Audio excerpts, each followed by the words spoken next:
Hi, my name is Katrina Scott. I am doing a heritage assessment interview with my friend Kimberly Yoder, who is a Mennonite, and this is for my cultural diversity class. I hope you enjoy the interview. Thank you. Hi, I'm Kimberly Yoder. I'm an RN student, and I agreed to do this interview with Katrina because I think that cultural awareness is very important in healthcare.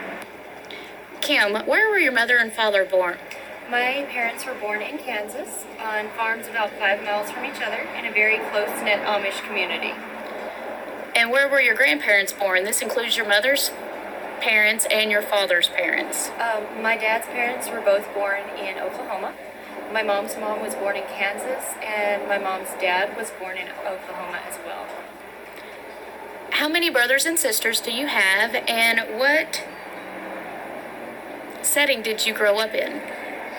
I have 2 siblings, a sister and a brother, and we grew up in a small Mennonite community in the country in Missouri.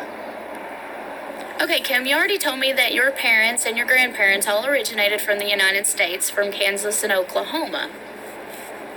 Yeah, they did. We are of Swiss-German descent, so many generations ago, our family name came over from the old country. 2 brothers with the last name of Yoder immigrated here, and that's where I'm told most of the Yoders in the United States come from.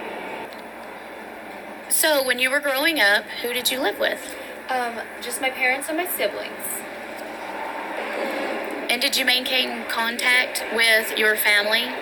Yes, our family is very close, and I have maintained contact with pretty much all of my extended family, some more than others, but yes, we are very close, and we like to stay up to date on everybody's life. So did most of your family, your aunts, your cousins, did they live near you? Yes, when I was growing up, they lived within probably about 2 to 4 hours of me, and now just because we've spread out a little, I'm still within 4 to 8 hours of most of my extended family. Okay. How often do you visit your family? A lot. We get together on holidays, we get together for family reunions. Sometimes we get together and just have a day where we say we pick apples and make applesauce for everybody in the family, or we have days where we all pick corn and we process corn and we all help each other so nobody has the big load by themselves. But yes, we spend a lot of time concentrating on our family, being together, and being there for each other. So where did your name or your family name originate from? Our family name is of Swiss-German origin, and it hasn't really changed over the years. Maybe some variations in the way that different dialects will pronounce it, but it's been Yoder. It did not change when it came to the States. Okay. And what is your religious preference? I am a Mennonite. We hold to Christian beliefs and principles, but that would come from an Anabaptist origin, which comes from the Protestant movement. So I know that you're not married, but if you were, would your husband have to have the same religious beliefs as you? Yes, that is actually very important to me. I don't think that a marriage will work well if the beliefs aren't shared. Whenever you were younger, what school did you attend? I attended a private school, a church school, and I was also homeschooled.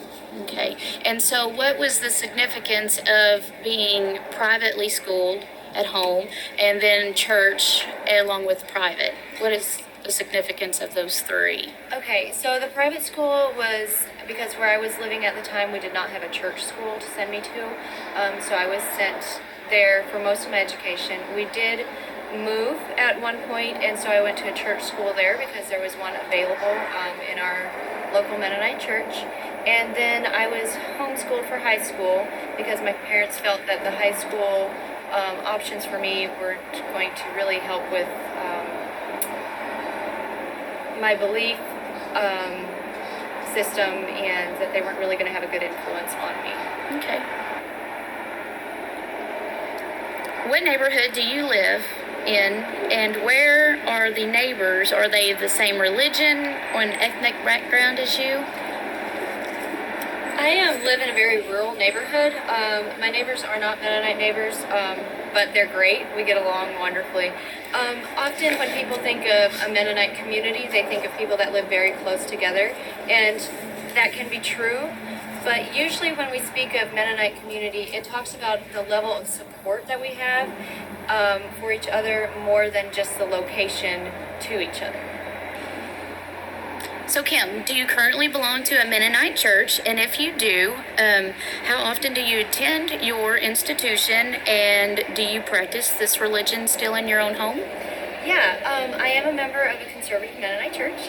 And usually we have services about 3 times a week. I try to attend those as often as I can. I would consider myself an active member since I've been in RN school. I haven't been able to take part in all of the activities as much as I would like, but they've been a really good support system for me, and I look forward to spending more time and being more involved after school. And you currently practice this religion in your home? I do. I think that Bible reading and prayer is a very central part of a Christian life. It helps you to grow and you to understand why you do what you do. And I think it's very important that your faith is the center of your home. So, as a Mennonite, do you participate in any ethnic activities? And if you do y'all have any special foods that y'all cook?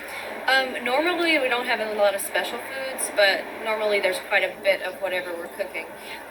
As far as activities that we would participate in and support, we definitely encourage volunteer service in things like disaster relief, clinics in different countries, prison ministries, reaching out to your neighbors and to the people around you. We believe that everywhere that you're at is your mission field. And another thing that we have that's really good for the older teenagers, young adults in our culture is a Bible school where we go and learn about different books of the Bible. We learn about the history of the Bible. We learn about different doctrinal beliefs and things like that. And that's a very central part of it. And most of us look forward to that a lot when we are. What about holidays? Holidays, we traditionally will not go really overboard with celebrating holidays, but say Christmas, often our families are together. We may do a gift exchange, we might not, but one of the memories that I have of Christmas, and it's my favorite, is we would all sit in the living room and my grandpa would read the Christmas story from the Bible, and that is a really precious memory that I have. Now, are your friends the same religious and ethnic background as you are? Absolutely not. I have so many friends from all walks of life, and I think it's really important that you have that in your life because it teaches you how to relate to other cultures, and it allows you to reach out to other people. Okay, do you have a native language that you can speak and read and write in that language? I grew up speaking Pennsylvania Dutch at home and also English. It's a traditional language that came with. Okay, sorry. I speak Pennsylvania Dutch, which did come over with the Anabaptists. Well, Kimberly, thank you so much for allowing me to interview you, and good luck in nursing school. Thank you.